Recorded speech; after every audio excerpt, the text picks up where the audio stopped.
So Dan, people might have heard of this game by another name from a while back. Can you give us a little of the history, because it's had an interesting development history? Sure. So the game was initially developed as a new IP. It was a new IP for a few years, the premise of the game being you're an undercover police officer in Hong Kong. At that point, it got the name True Crime Hong Kong, and it was branded. Then now we're working with Square Enix on the project, and it's Sleeping Dogs. The cool part for fans of the game is that nothing other than the name changed. We've still been working with the same game team the whole time.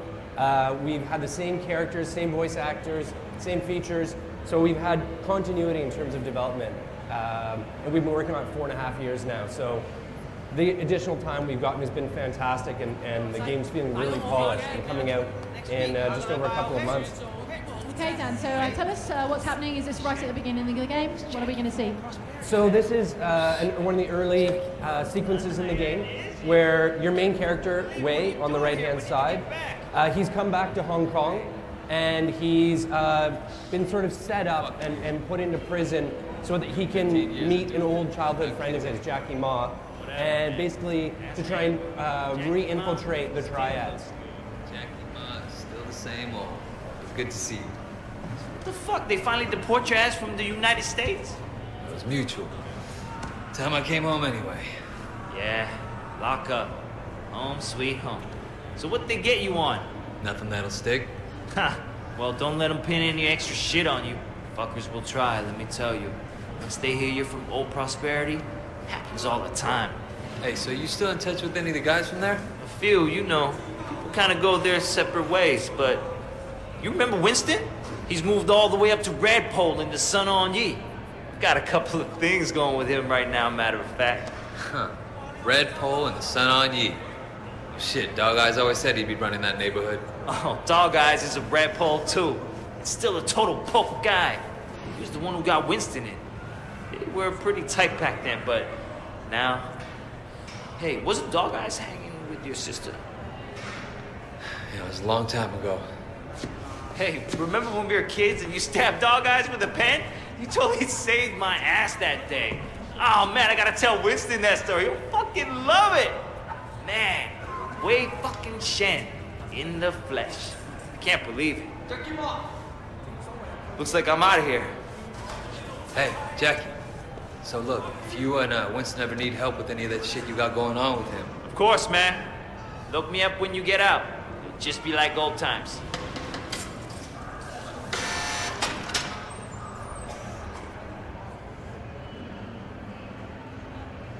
In the back of Winston's mother's kitchen, where they do a lot of their dealings. Sort of a traditional Chinese restaurant. We've really tried to capture the true sort of essence and culture of Hong Kong. And the team, we've gone down, done numerous trips down there, taken tens of thousands of photos of the city itself to try and make it look as photorealistic as possible. So here there's a street festival going on, which is common if there is a new restaurant or store opening to bring good luck and prosperity. So there's dragon dancers, fire breathers, fireworks, firecrackers, all inside a very large open world game.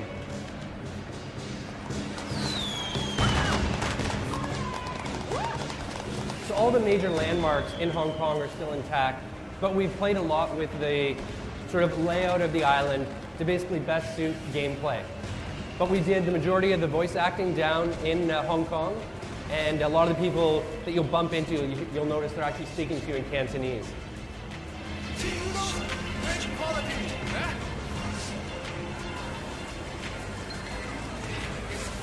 We've implemented some new elements into an open world game, like the idea of when you buy food items, that it gives you a buff, much like you see sort of in a role-playing game. So in this case, Wei is having a bowl of soup, and it'll give him a health regen. Apparently he does not believe in recycling.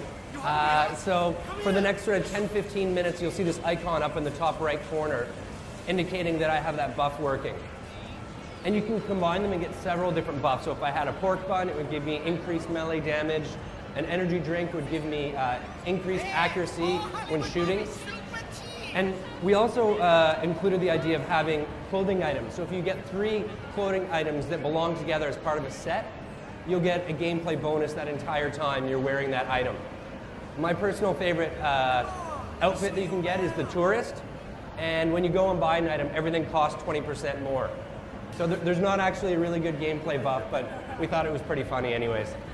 Hey, got a moment? Always got time. What do you need? I'm looking for Ming. You know where he's at? Yeah, he's just past the food stand around the corner. Hey, sexy man, you want new clothes?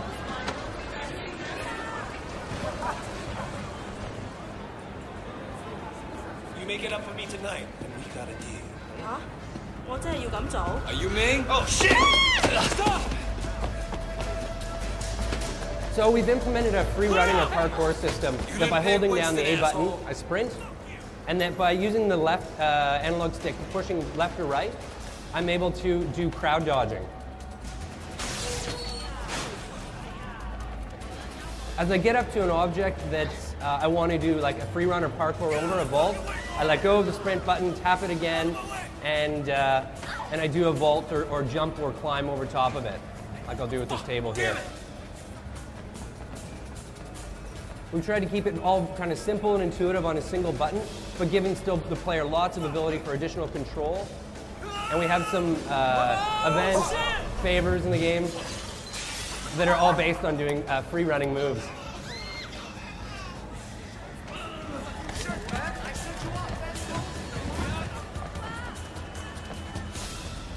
Get back here, you little shit!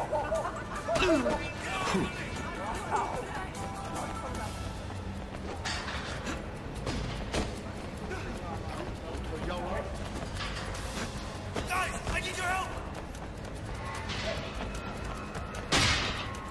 A huge part of our game is the combat system. So all based in hand-to-hand martial arts combat. By tapping the X button, I do light attacks, and then by holding the X button, I do heavy attacks. So I can chain them together, do a variety of different moves, roundhouses, spin kicks. When I see someone gets an exclamation mark over their head, it means they're about to do a heavy attack against me, and I can do a counter by hitting the Y button. One of the other things I can do is press the B button, and then I'm able to use objects in the environment to my advantage.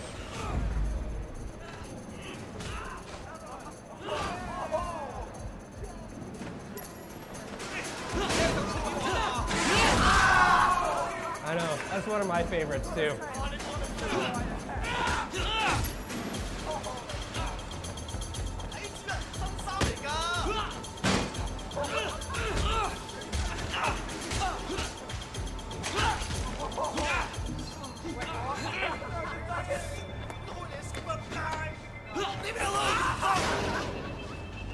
So you're able to use objects in the environment as well, like in that case, to progress and further through the level. It's one of Winston's guys! Take him out! Give an elbow to Ohio to fuck you up! You fucking with the wrong crowd! Oh!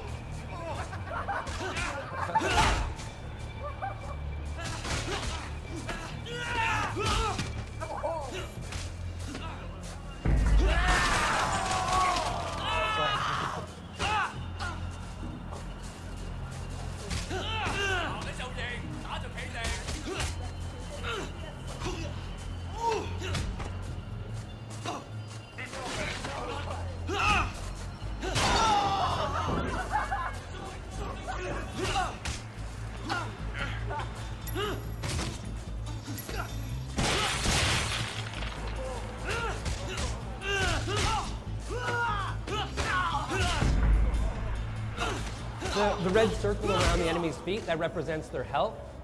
And you'll see a little later on, some of the enemies have another special icon in between their feet. It represents their fighting style. So, although there's a couple of different buttons that you press, and so the system is quite intuitive and simple, it's also very deep. There's over almost 100 different moves you can do by just comboing moves together, by doing a grab and then doing a light attack and a few heavy attacks.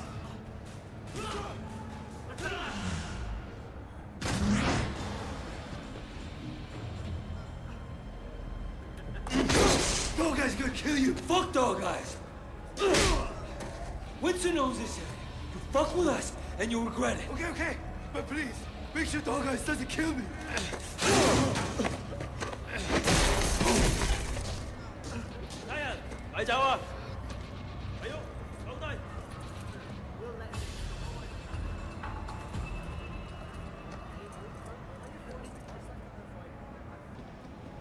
So we're in Way's Safe House in North Point. I've unlocked some of the achievements. And as you progress through the game, you're able to get better apartments and also upgrades for your apartments as well. And those upgrades have a gameplay benefit. So if you get something like a Wing Chun or a punching bag, you use that before you go into a mission and you get a gameplay bonus as well.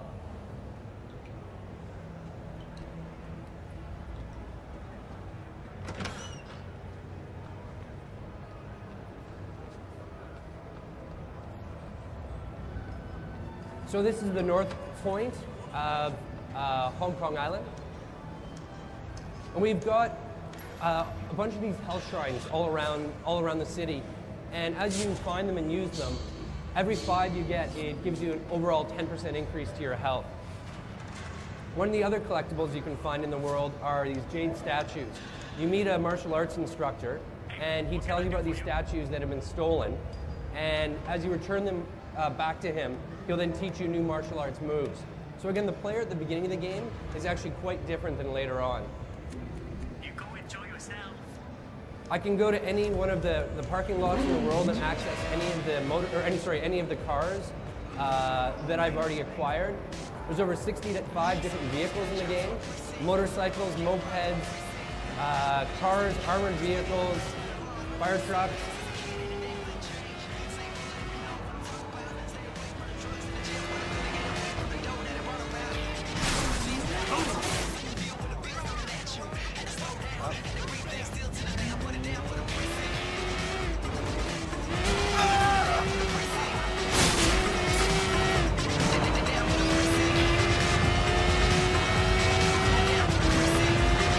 And of course, driving on the left-hand side of the road like they do in Hong Kong and here as well. It was very confusing for us Canadian developers. At first we kept thinking there was something wrong and our AI was driving in the wrong direction.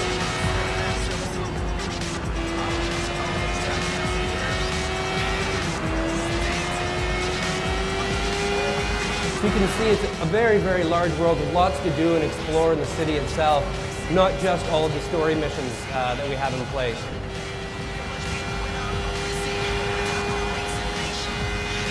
How does it compare to the size of actual Hong Kong? Is it a condensed version? It's fairly similar in terms of scale, but like I said, we kind of played with the general layout to maximize some of the driving circuits. A lot of us worked on past racing games, so some may know United Front Games, we released Mod Nation Racers. As well, we're working on Little Big Planet karting right now. Well, that's a little odd. There you go. We also, a lot of us worked at Black Box for many years, working on the Need for Speed series. So we've tried to take all of that racing experience and bring that into Sleeping Dogs to really make all the moment-to-moment gameplay very exciting.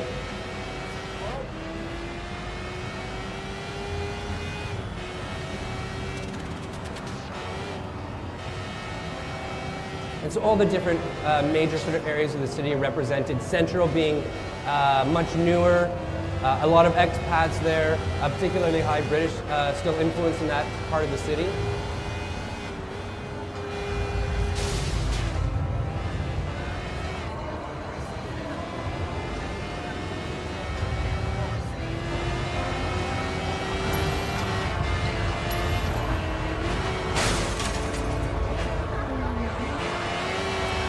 I'll just do a quick little shortcut through the promenade here.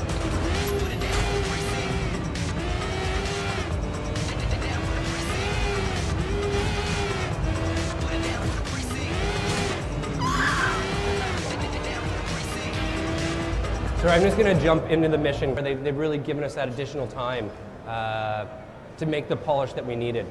And how much of an upheaval was the handover from Activision to Square Enix?